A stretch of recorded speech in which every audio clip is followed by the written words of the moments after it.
Welcome, my name is Mr. Monty, and this is a series of 20 tutorials to prepare you for the placement tests of the community colleges here in Spokane. I refer to this as the 2020 series.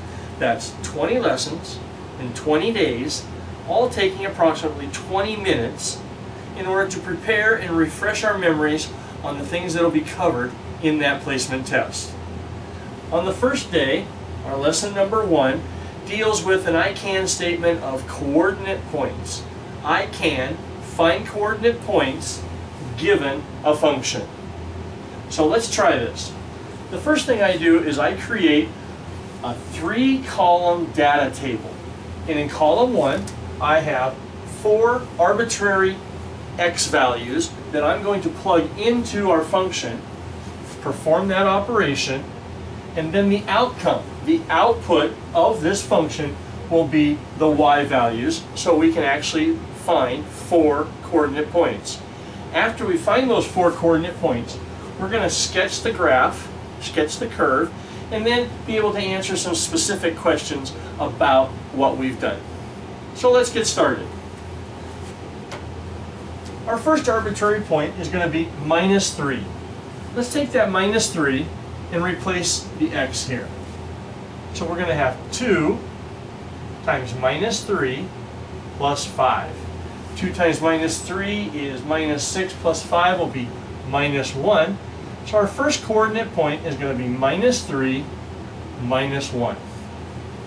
Our second coordinate point, we're going to use an arbitrary value of -2. So we plug in a -2 here, plus 5. So 2 times -2 is -4 plus 5. Well, that's going to give us a +1. So our second coordinate point is going to be -2, (1). Our third arbitrary value will be 0. Let's plug a 0 in for x.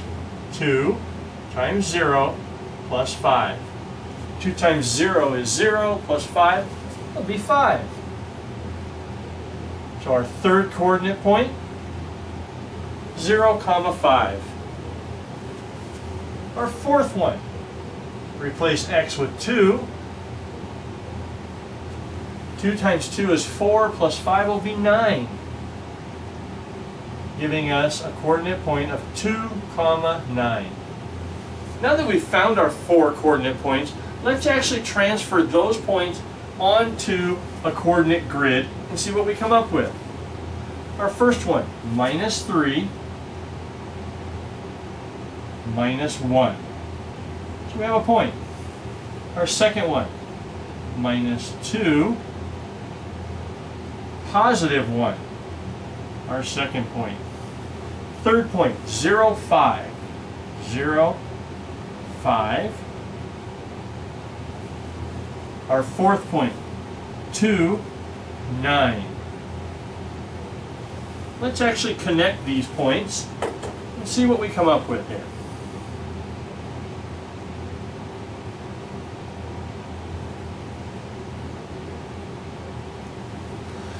Because we have a function, we know that it goes on forever because there were no limitations put on the original function. So now we've actually sketched this curve, this function. Let's try to answer some questions here. What family of functions does this resemble? Well, we used a ruler, a straight line. So let's actually answer this one. It's a linear function. Slope. Where do we find the slope? Well, if we go back to the standard form of a linear function,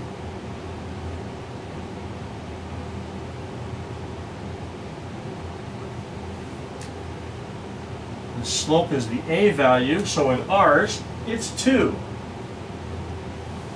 Let's try to remember, because we're going to hear a lot about slope, rate of change, change in y over change in x. So let's make a few notes here. Slope is the change in y over the change in x.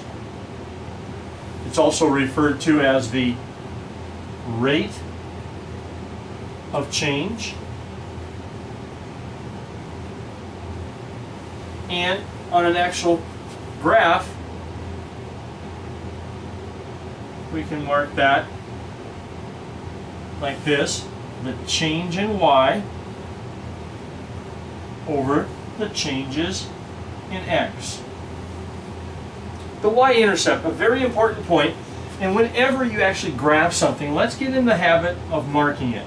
So our y-intercept, where the function crosses the y-axis, that's when the x is 0.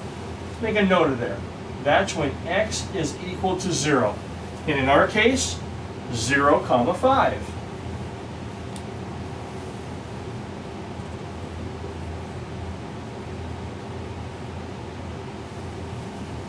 And last, we're going to see this several times in the next 20 lessons, domain and range. Domain and range.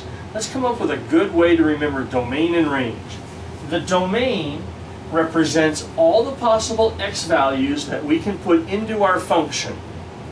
Well, in this case, if our line goes on forever in the negative direction, on forever in the positive direction, well then we could say that it's going to be all the x's this direction and all the x's in this direction.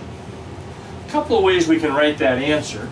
We could actually call it all real numbers, or in proper math notation, from minus infinity, less than or equal to x, which is less than or equal to positive infinity.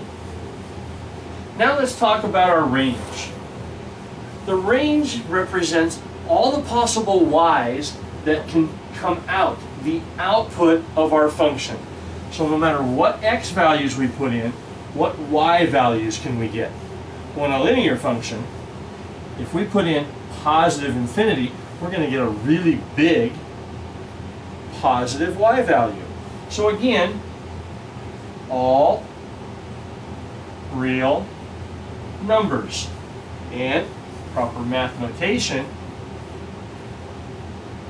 y, which is less than or equal to positive infinity. So that you get a good grade or the expectation from your teacher, make sure you ask them which they would like you to use on your tests or assessments or your assignments. So let's recap here. What did we do today? Our original goal, our objective, was to, I can find 4 coordinate points given a function. Well, we did that.